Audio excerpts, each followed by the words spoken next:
And hello everyone, it is Peter Sam, the Narrow Gauge Engine here. Today I'll be re-ranking the season of my childhood, Season 4. I wasn't born around the time of the season's release, I'm actually a Season 10 baby, but I just watched the complete season on DVD over and over as a kid. I don't know why it was this season, but I'm so glad it was because it's truly amazing. Nevertheless, there are always some stinkers, so let's look at them. Number 26. Thomas and Stepney. This episode is shit, plain and simple. Nothing is that likeable apart from Stepney, who is relentlessly insulted and shunned by Thomas, who is the worst part of this episode.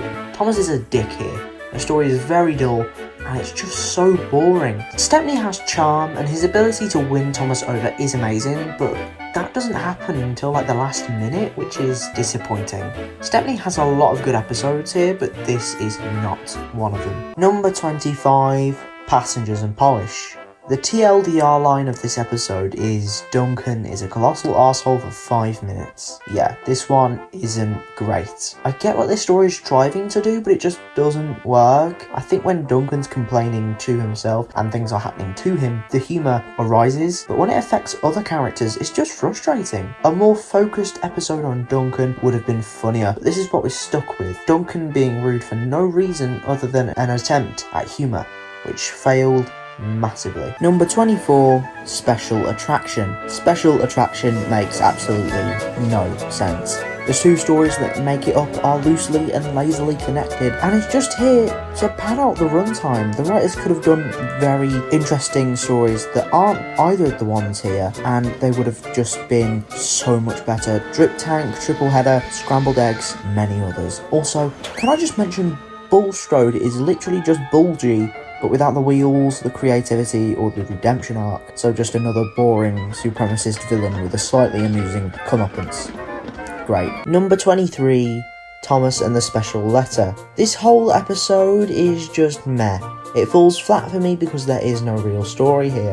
The engines get to go and meet their fans in the lamest meet and greet ever, but Thomas gets cocky and crashes. Will he be repaired in time? We all know he will. We all know he will. He's Thomas the Tank Engine. No real consequence befalls him ever. And when we get to the place, wherever it is, we spend all of 10 seconds there. Great. So we get no fun reward for sitting through a total red herring of a story. At least the story makes sense and I can actually sit through this one barely. Number 22, Home at Last. Home at Last is a simple episode that clarifies Skarloey's return to the railway and does nothing else much. We get Duncan stuck in a tunnel because of his own rock and rolling, which is a setup for an entire episode later, and Skarloey rescues him. Cool. Since we have no time with Duncan before this, I don't really care about him, and all we see of him is his nastiness anyway, so just turn him into a generator already. The only reason I put this one above the others is because of Rusty and the way it sets up rock and roll. Nothing much else besides that. Ladies and gentlemen, for the first time ever in these videos, and that includes the original rankings as well, we have a tie. Mind That Bike and Fish are equally bad and I cannot decide which one's worse. Fish is just the flying kipper again, and if you don't think that, please tell me why. Both involve crashes caused by a blameless fall onto Henry and his fish train, both happen at night and both end at dawn. It's just trying too hard to do the same thing that made the flying kipper so magical, and it really shows. Again, we could have had so many other Chris Audrey stories that work, but this, really? Mind That Bike is so pointless as well. We meet some Postman Pat ripoff called Tom, who gets his van taken away and has to ride a bike. Percy accidentally destroys said bike, so Tom gets his van back.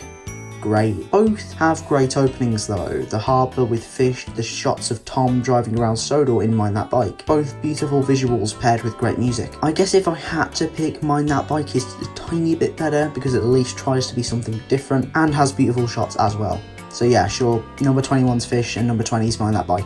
that'll be until like a month later when I change my mind. Number 19, Paint Pots and Queens. Paint Pots and Queens is what I call a special kind of episode. Why? Because it does the stupid thing of attempting to go back to Season 1 continuity all the way in Season 4. Really? Other than that, it's only meh. It wraps up stuff forgotten about, and the ending is quite sweet, but other than that, I don't really see the point of this episode even existing. This is especially true due to the fact that the story revolves around Queen Elizabeth II, someone who was there for all of 20 seconds. Great, let's move on. Number 18, A Bad Day for Sir Handel.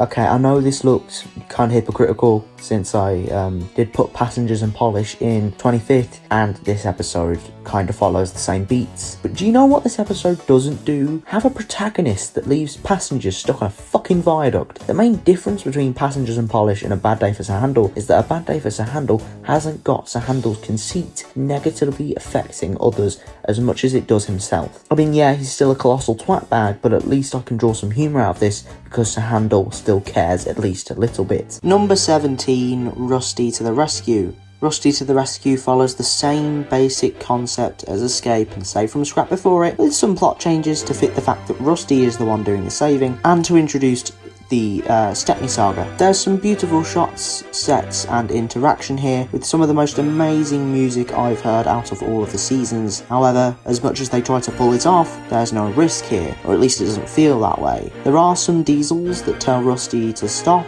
that don't do anything, so all in all this felt too easy and there wasn't any suspense for what should have been a very suspenseful episode. Number 16, Henry and the Elephant. What is with Henry and that tunnel? First he gets bricked up in it and then he finds an elephant in it, I swear to God. Anyway, Henry and the Elephant is another weird choice. Why? Considering the strike plot from Season 1 ended back then, this adds nothing. At the end I was questioning what I could take away from this. Nevertheless, I feel the circus plot is good. Though brushed over, I would have loved an episode that focuses more on that. We did in Season 8, but that episode's shit. The Elephant also looks well made and there is some humour with it. It's a light, fun episode with some questionable decisions behind it. Number 15, Rock and Roll. Rock and Roll is a more fun episode and the first of many Rusty is right, Duncan is wrong narrow gauge episodes in the classic series. I think it's done well and the story is simple but effective. I also like Rusty here as he's very relatable when he refuses to help Duncan after he hears what happened. It's something that many of us tend to do in real life, but Scarlowy's words push the narrative forward and build upon Rusty's character. The major problem for me here is there is no climax. I felt this should have had more serious consequences than derailment, as the rock and roll gimmick is never done again. Nevertheless, the episode is strong and the ending is really sweet. Number 14, Train Stops Play. One of Stepney's better episodes, Train Stops Play is a wild ride. The characters of Stepney and Caroline bounce off each other well, despite the Bertie Chase type plot, and all of that makes for an amusing, heartwarming ending where Caroline gets to finally rest and watch the cricket game. Again, the plot is simple and really low stakes. I'd understand if it was some signed ball or one that's really rare, but can't they just buy another one from a shop nearby? If not, why only bring one ball to a cricket game? Surely as a bunch of cricketers, you'd think to bring multiple, so this whole episode is built upon convenience and coincidence, which is kind of disappointing, but nevertheless, it's still a fun episode. Number 13, Peter, Sam and the Refreshment Lady. Now I understand that most people will say that this episode is too boring and too simple and just not interesting enough. Yes, this episode isn't lore heavy or a major event that occurs, but I'll tell you what I find it to be: immersive. This episode is one that you can just get lost in for a while and enjoy the simplicity and go with the little obstacles Peter Sam faces when he pulls a passenger train. It's just all so great just to lose yourself in this for a while and watch an episode of a train accidentally leaving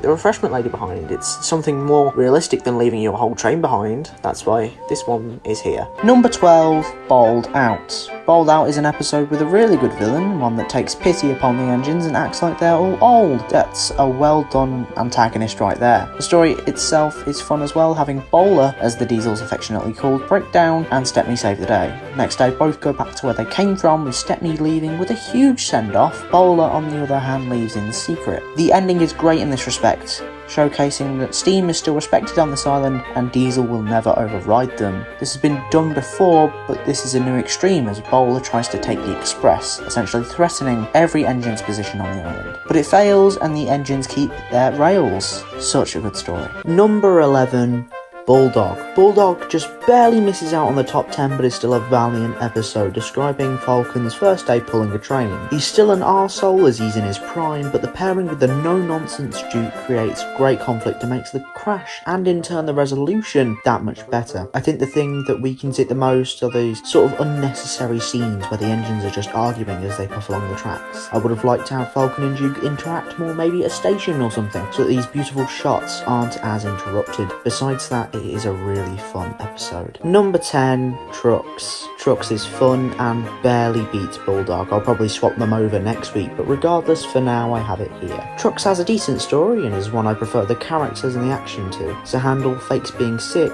and Peter Sam has to do his job, so inadvertently putting himself in harm's way in the process. It's great and simple, but I would have liked to see more of Rusty. For one of the first episodes he's in, it feels like he takes a back burner and is shoved to just some scenes with Harold, which shift the episode's tone and take away from its focus. But they are fun scenes, every scene here has some kind of purpose and every character is fun. Just overall a great episode with an amazing crash. Number 9, Toad Stands By. Toad Stands By is an episode I was surprised by how good it was. There's a bit of time confusion as this is an episode that's a season apart from when it was supposed to be. Scruffy's an excellent villain as well, being one of the only rolling stock antagonists. The way he mocks Oliver despite being so physically weak just demonstrates how much power he has and I love it. There are a few dialogue scenes to sit through before we get to the amazing climax where Scruffy gets ripped apart, which is brilliant by the way, as well as this Pop Goes the Diesel rip-off song, which already ripped off another rhyme. It was a rip-off of a rip-off, great. But at the end of the day, the story stands up well and the characters do too, and that's all I can really ask for. Anything else is a bonus. Number 8, Bullseyes. What can I say about Bullseyes? An amusing, light-hearted episode that has frankly a great theme that reminds me of something from Spain, which I'm assuming is the idea. Daisy and Toby have great interaction and make use of his seemingly neglected cow catchers for the first time since season 1. The plot is fairly simple. Daisy slags Toby off and later has to move a bull out of the way, which she can't do, so Toby helps and Daisy is proven wrong. The ending is also amusing, having Daisy belittled by school children. Overall, a very amusing and simple episode, and that simplicity works in its favour. Number 7, Steamroller. Steamroller's gone up in my estimations since last time. I think the main reason is because of the fact there is no protagonist. There is no hero character that's going to prove the bad guy wrong. There is no clear right side to lean towards. So Handel is arrogant, George is narrow-minded, so pairing them off is a genius idea. I think the climax though is kinda shitty and a bit too long for my liking, but oh lord do I love it all the same. Again, the ending of children mocking Sir Handel for his wheels and the racing of a steamroller is quite amusing. Definitely a classic tale with nothing confusing or over the top, just pure sweet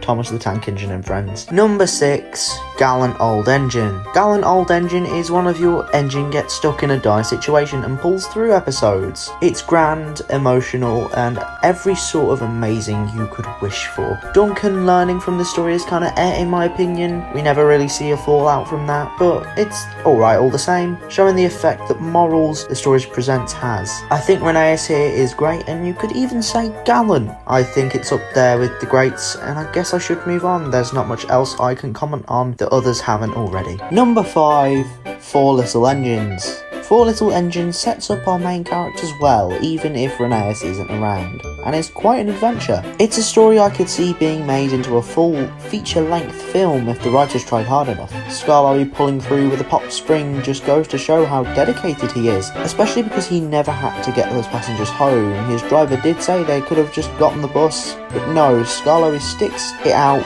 for the good of his railway and braves the journey. This gives us a very sweet ending, especially in George Carlin's dub, where the driver praises Scarlowy and tells him he will be mended. So satisfying and worthy of being in my top 5. Old engines can't pull trains like the young ones can. They can if they're mended, Old Faithful, smiled his driver. And that's what's going to happen to you. You deserve it. Number 4, Sleeping Beauty. Okay, I know a lot of people give this episode shit for not living up to Granpuff's magical essence, and for the recap. To be fair, the recap is a bit out there, but you have to remember this is a story of a story, and on Sodor and in the real world, there's been a passage of time, so this is necessary for the first story layer, and possibly the audience too. However, the search montage that takes place is a bit of this episode I find really interesting, as well as the scene that shows all of these maps that must have taken ages to draw. Well done, prop guys. This all leads to a tubby dude falling through Duke's shed roof and the search team finding their Sleeping Beauty. The episode then ends with a somber yet heartfelt interaction between Duke and his now found friends, Sir Handel and Peter Sam, before Duke goes to sleep and then just disappears from the series altogether. Great, but seriously, I think this episode still holds some magic to it, and that ending seriously contributes a fair portion to that. Number 3, Special Funnel. Special Funnel is beautiful. It's beautiful to listen to, it's beautiful to look at, it's beautiful to get lost in. Because that's what this episode does, it gets you immersed and lost in its world, which is commendable. The sets are brilliant, the writing is tremendous, and the whole gimmick of Peter Sam losing his funnel and having it replaced with a drain pipe is funnier. Funnier still when Sir Handel mocks him over it with some cheery little rhyme. However, in the end, Peter Sam gets a better funnel which improves his capabilities and gets the other engines jealous. Just what I like to see from my mascot. Number 2, Granpuff. Granpuff is undeniably a great classic telling the story of a railway lost to time and nature. Duke, Stuart and Vulcan bounce off each other beautifully, and whilst I think the story of Smudger was a bit rushed and to the point, this is a 5-minute episode we're talking about, I can understand. By the end, when the railway closes and Duke is shut up in the shed, I can't help but feel sad, and I assume most of you, if not all of you, feel the same. A nice touch to this episode is it's a story in a story, Thomas telling the other engines about Duke's story. I would have preferred Edward be the one that does this, but it makes the world feel lived in and the characters real. It's the little things like that that make this episode beautiful and a masterpiece. Number 1, You Can't Win. You Can't Win is just a ball. It takes place on Duke's old line, so it has some magic to it and is a simple story done well with narration that I find frankly hilarious. I'll put in some lines now. Poor old Granpuff, what a shame you've broken down. Peep, peep, pip, teased Stuart. This is the day. Fancy me rescuing Granpuff. This is the day, this is the day, he boasted. Poor old engine, poor old engine. Regardless, I know it's like Time for Trouble, but it gives us a great insight into how well these characters bounce off one another, and how just because Duke's old, he's not above pulling a joke. This all leads to one of my favourite endings I'll put here. What happened? Asked the boy. They don't usually need 2 engines. Well, replied his father, Stuart broke down. Duke had to help him. Sounds as if he had a hard job too. Duke and his driver's joke had worked. Fiddlesticks! Exclaimed Stuart, and he vanished in a cloud of steam. Duke wheezed alongside. Poor old engine, he teased. It's no good, Stuart. You can't win. So, is this season good? Well, yeah, maybe the best so far. Almost all of the episodes besides 2, I like some aspects about them, and the ones at the top were prime and really elite. What a glorious season. But will the next season match this one's glory? Find out by watching season 5 on the 5th of May. I know I do these on the 4th usually because the 4th of January was when I started and when I did my first video, but I have plans then, very important plans that can't be rearranged. So the 5th of May is when season 5 will be out. Thanks for watching everyone. See you guys later. Bye bye.